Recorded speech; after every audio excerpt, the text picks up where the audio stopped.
अखिलेश यादव ने आज अपनी प्रेस वार्ता में आरोप लगाया है कि महिला आरक्षण पास न होना भाजपा के लिए बुनियाद और साजिश का हिस्सा था। जब वो अपनी पत्नी की सुरक्षा नहीं कर पाए, मौलाना ने जब टिप्पणी किया, भद्र टिप्पणी किया, तो वो मौलाना के साथ खड़े हो गए। जो अपनी पत्नी का नहीं हुआ, वो देश की महिलाओं के साथ क्या हो सकता है। देश के प्रधानमंत्री माननीय नरेंद्र मोदी जी, गृह मंत्री माननीय अमित शाह जी, दोनों लोगों का सपना था कि 2029 में हम महिलाओं को रिजर्वेशन देकर उनको भी विकास, भारत के विकास के मुख्यधारा में लाने का प्रयास उनका था। और सदन के अंदर तो खूब लच्छेदार भाषण दिए कि हम महिला बिल के समर्थन में हैं, महिलाओं को आरक्षण मिलना चाहिए। जब महिला बिल पास होने के लिए जब वोटिंग हुआ, तो ये समाजवादी पार्टी कांग्रेस गठबंधन के लोग ये फिर विरोध में उठ दिए और आज अपनी जीत बता रहे हैं। इनका खामियाजा मिलेगा जब चुनाव आएगा ना, तब इनको समझ में आएगा कि ये क्या हो रहा है। अखिलेश यादव ने आज प्रशासनिक स्तर पर हो रही उठापटक और मुख्य सचिव के रिश्तेदार को हटाए जाने वाली घटनाओं पर सवाल उठाया है। देखिए, उनके जिम्मे दो ये काम है, एक ट्वीट करना, एक प्रेस वार्ता करना। इसके अलावा कुछ बचा नहीं है। वो शुद्ध रूप से भारतीय जनता पार्टी के सहयोगी दल हैं, अलग जरूर हैं, लेकिन उनका दिल भारतीय जनता पार्टी के साथ है। वो चाह रहे हैं कि भारतीय जनता पार्टी की सरकार बनी रहे ताकि मियाँ भाई लोग हमारे साथ सटे रहें। उन्होंने भी आरोप लगाया कि विपक्षी दल इस सरकार की विफलता पर षड्यंत्र बता रही है। क्या प्रदेश सरकार के भीतर वाकई कोई बड़ी प्रशासनिक खींचातानी चल रही है? कोई खींचातानी नहीं चल रही है, ये रूटीन में होता है। जो डीएम और एसपी लंबे समय तक जिस जिले में रहते हैं, फिर उनको दूसरे जिले में भेजा जाता है, दूसरे जिले को फिर काम दूसरा दिया जाता है। ये रूटीन में होता रहता है। उनकी निगाह में अपने गिरबान में झांक के देखें, जब उनकी सरकार थी तब वो क्या करते थे।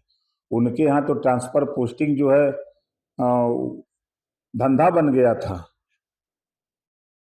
ट्रांसफर कराओ, माल दो, जाओ। ये समाजवादी पार्टी के नेता घूम घूम के गांवों में प्रचार करते थे कि सिपाही का ट्रांसफर हो, होमगार्ड के ट्रांसफर तक कराने की ठिका ले रहे थे घूम घूम के। उन्होंने भी कहा है कि जो सरकारी तंत्र की प्रणाली पर सवाल उठाया है, क्या ये सिर्फ राजनीति आरोप मानकर आप खारिज करेंगे कि इस पे कोई ठोस स्पष्टीकरण आप? देखिए, वो जो आरोप लगा रहे हैं उनका आरोप बेबुनियाद है। जब उनकी सरकार थी तो अभी सरकार की बात करें, अभी बीजेपी की सरकार है और समाजवादी पार्टी के गुंडे आज भी गुंडई कर रहे हैं। कहीं बाबा साहब की मूर्ति तोड़ रहे हैं, तो कहीं प्रजापति की बारात जा रही है तो मार के बारातियों को लौटा दे रहे हैं, तो कहीं बाबुआ साहब को घेर दे रहे हैं, तो कहीं राजभर जी को पीट दे रहे हैं। ये समाजवादी पार्टी के गुंडे गाना गा रहे हैं इस समय। तो आवेद सरकार सटा के कट्टा उठा ले रे, ये गाना गा रहे हैं। अखिलेश यादव लगातार पीडीए के एजेंडा को आगे बढ़ा रहे हैं और आज की प्रेस वार्ता में उन्होंने जनता की बढ़ती पीड़ा भी जिक्र किया है। गठबंधन के साथी और मंत्री के तौर पर आप क्या कहना चाहेंगे? देखिए, जिस पीडीए की वो बात कर रहे हैं, वो एक गाना गाया था कि लेकर नाम नसीबों का, चूसा खून गरीबों का। तो ये लेकर नाम पीडीए का, ये खून चूस रहे हैं अति पिछड़ों का, मुसलमानों का, दलितों का, सामान्य वर्ग का, सबका ये खून चूस रहे हैं।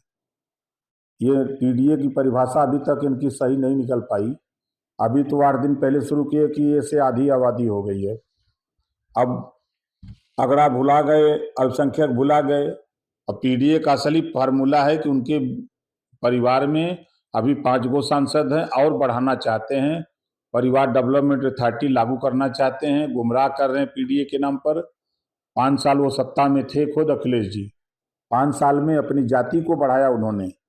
किसी नाई को बता दें, किसी गोंड को बता दें, किसी प्रजापति को बता दें, किसी विश्वकर्मा को बता दें, किसी राजभर को बता दें, किसी चौरसिया को बता दें, जायसवाल को बता दें, गुप्ता को बता दें, किसी सोनकर को बता दें, निषाद बिंद केवट मल्ला माझी मजवार तुरा तुरैया को बता दें, जुल्हा दुनिया अंसारी साईं दर्जी फकीर, किसी को बता दें जिसको बढ़ाने का काम ये किए हों। आखिरी सवाल ये है, वो अपने आज प्रेस वार्ता में कहा कि 300 यूनिट फ्री देने की बात करें। देखिए, जब उनकी सरकार थी, वो खुद 5 साल मुख्यमंत्री थे, तब गांव में 5 से 6 घंटा बिजली मिलती थी, शहरों में 8 से 10 घंटा बिजली मिल पाती थी।